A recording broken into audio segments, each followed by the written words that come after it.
Last to chapter 2.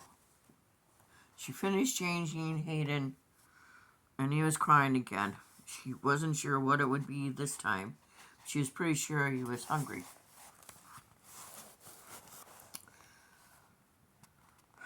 Hayden is in his infancy, which I found in the living room and carried back into the kitchen, and held his bottle to his mouth. Hayden did the rest. I slumped in the chair, my forehead resting on my hand, my other hand holding the bottle in the right position, I hoped. I heard feet tramping up the steps to the kitchen door. I knew it was time to answer questions. I looked down at Hayden, who was pulling on the bottle as if it were the answer to all the problems in the universe. I wish I had one. That's the end of chapter 2, and we're going to go on to chapter 3 because it was such a little bit. Chapter 3, A Tea Garden Mystery, A Fool and His Honey by Charlene Harris. After an hour or two, the county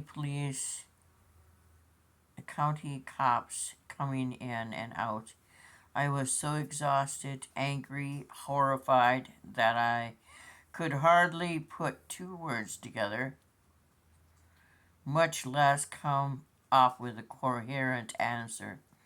Martin was outside most of the time, but he came in the kitchen with a chair of pageant lantern following close on his heels.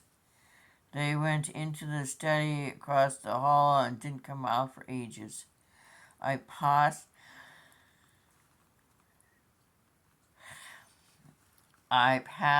the dreary time trying to re-strap Hayden's sleeper, holding him and trying to burp him, something I recollect you were supposed to do in babies after they were fed. You need to hold him up a little, said one husky young man in khakis of the sheriff department. I have a 4-month-old, he added, to establish his credentials. I shifted the warm bundle cautiously, offering it to him. And you need to have a diaper over your shoulder, he continued helpfully. I passed him a cloth diaper from the bag just in time. Hayden smiled, burped formula all over the diaper. The young man smiled back at him and handed the child to me. I held out my arms reluctantly, and I was unused to the baby's weight. My shoulders were already aching. Then I was horrified by how spoiled I must be, since I realized I was angry at Martin because he was not somehow making this baby go away, or at least commiserating with me, or at the very least giving me tips on how to do, because after all, he'd had one. I resolutely made myself feel sympathetic for Martin, who had found a horrible dead man on our property and who was missing a niece suspected of murder, who wasn't able to contact his sister and let her know about the situation. On top of it all, he was still in wet clothes. Once I rose out of a snit. Snit is referring to being bothered or being pissed. Channeled my thoughts in less emotional direction. I asked myself the obvious question. Was the dead man really Craig, Regina's husband? I wasn't sure. Hadn't seen Craig since the wedding. The dead man had been wearing jeans and a leather jacket, and I couldn't remember any more than that. but I knew I'd seen his face again in my dreams when I mentioned soggy note under the windshield wiper to one of the officers who passed back and forth in a steady stream. He said that it had disintegrated when they tried to extricate it. Extricate is to remove, another 100,000 dollar word. Extricate. Extricate, to remove. Better than skibbity any day, which means good. Gradually, all the men and women left, and all the cars reversed. I understood that the body had been removed. The last question had been asked, at least for tonight. I looked up at the clock. It was midnight, and only 2.5 hours since we left the Lowry's house. Hayden had at last gone to sleep.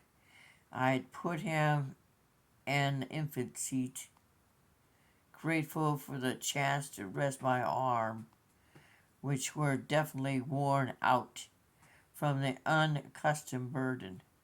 I put my head down on the table and I must have dozed. When I looked at the clock again, it read 12:30. Martin was standing by the table looking at me. "Let's go to bed," he said, his voice empty. "We have to get the portable crib for the baby," I pointed out, trying to sound practical rather than aggravated. He stared at Hayden almost in astonishment, as if he'd assumed the police had taken the baby with them, too. "Oh my God," he said wearily. I bit my tongue to keep from speaking. After what I considered more than enough time for him to volunteer, I said in a tight voice, "If you'll keep an eye on him, I'll go get it." "Okay," he said. To my complete amazement, he sat in another chair and propped his chin on his hands, looking at the baby's face as if he'd never seen one.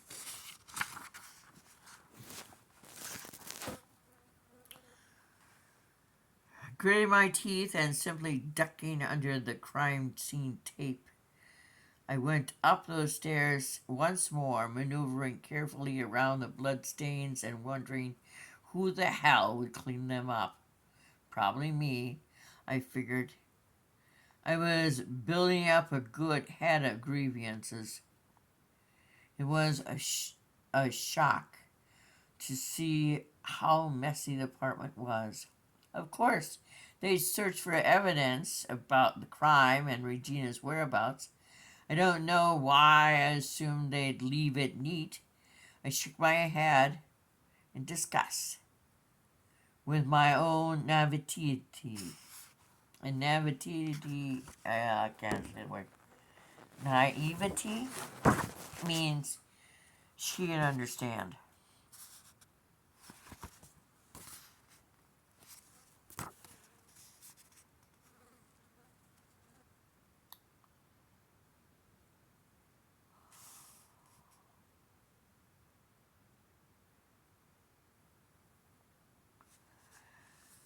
Trying to find it so I can spell it for you.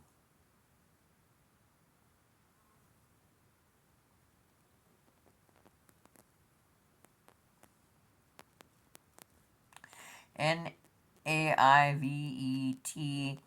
with a slash going down over the E. Snatched up a flannel flattened contraption I assumed was a portable crib.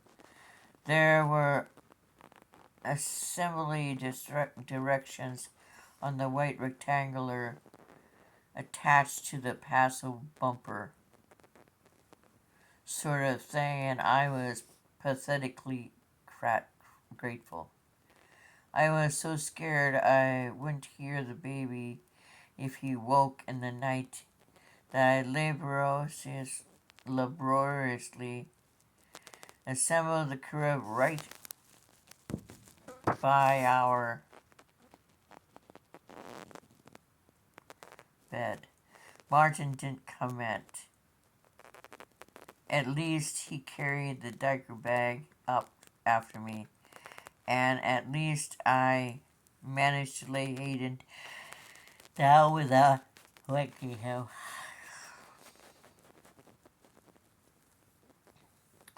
I perceived Hayden as a baby instead of a massive problem. For one moment, before exhaustion took over, and for that moment I saw the smooth, pale skin, tiny fingers, sweet crease of the neck, and it took my breath away. Then he was once more terrifyingly fragile being who was, it seemed, my sole responsibility, and I was totally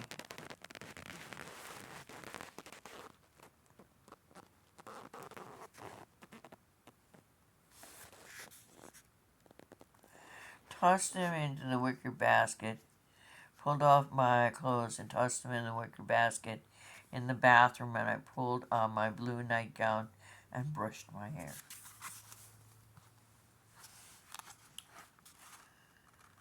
I brushed my teeth, I sank back into bed, registered that Martin was turning off the light before I retreated into sleep.